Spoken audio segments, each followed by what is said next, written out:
Yeah, I'm Martin Gauss from Air Baltic, Riga, Latvia.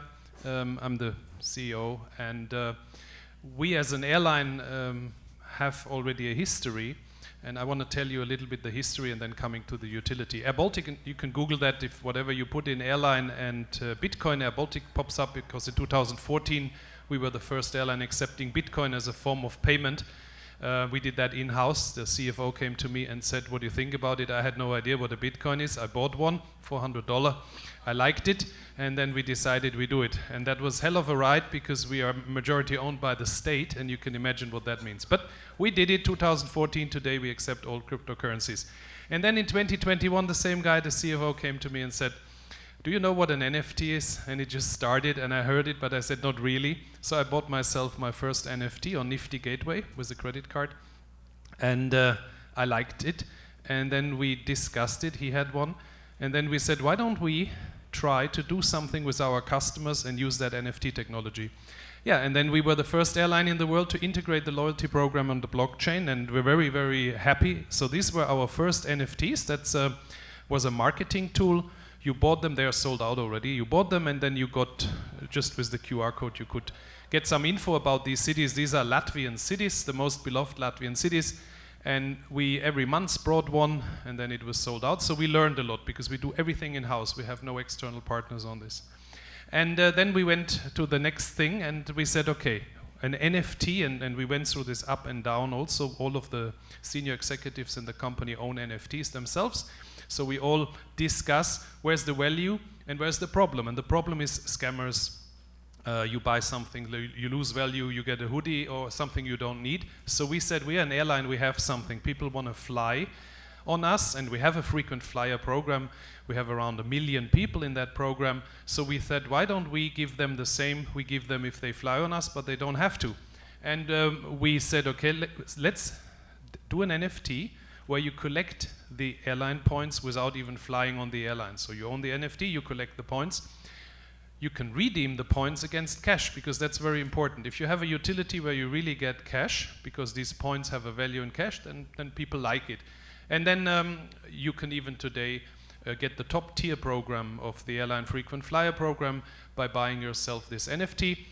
You are part of a travelers community. We have a Discord, not so active, doesn't really work, but you are also an art collector if you want to. So there's so many different people in the NFT space. And as you have the IP rights and you have maybe a little travel agency, you could use it as your logo.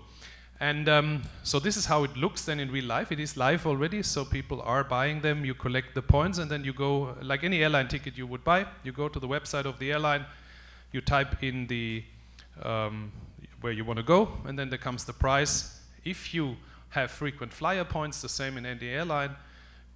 With us, if you have the NFT, you can just reduce the cost of your ticket down to 0 if you had enough points.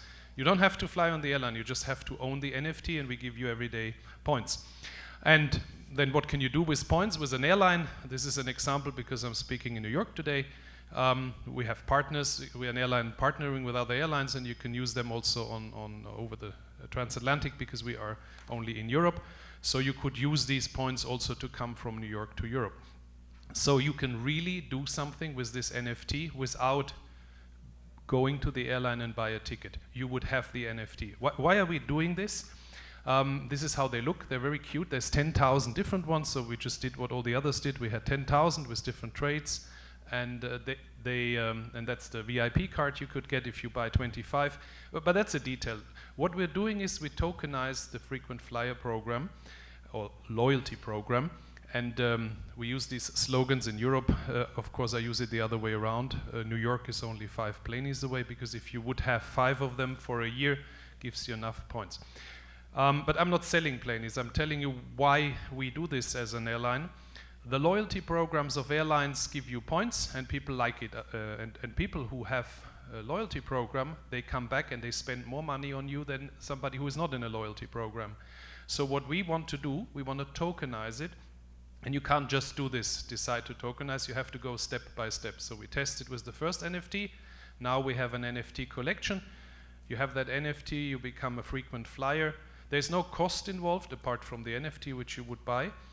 But then we go the next step one day where the points, today these are points or miles, where they become a token themselves, and then the whole world opens to you. So we are on the way, very successful with what we've done here, and we are experimenting. Yeah? We make this year around 700 million in revenue as an airline. That is not relevant, not relevant at all. That is part of what we do, but we disrupt because all hotel chains, all airlines in the world, of course, gonna look at what is happening in Web3, and I'm talking a lot about it. And whenever I get an airline CEO or from a hotel chain, they come to me and say, can you explain in detail what you're doing there? Because they fully understand the power of having an NFT behind a loyalty program. If you think about hotel chains, grocery stores, all of you have cards and you collect points. These cards should all be NFTs, and that's what we are working on. The main business, of course, is still flying passenger. And I finish with this here because this is Riga, the old town of Riga. So that's the teaser for New York, for the people in New York. When I speak in Europe, I have a picture of New York there because the people want to go the other way around. Thank you very much for listening.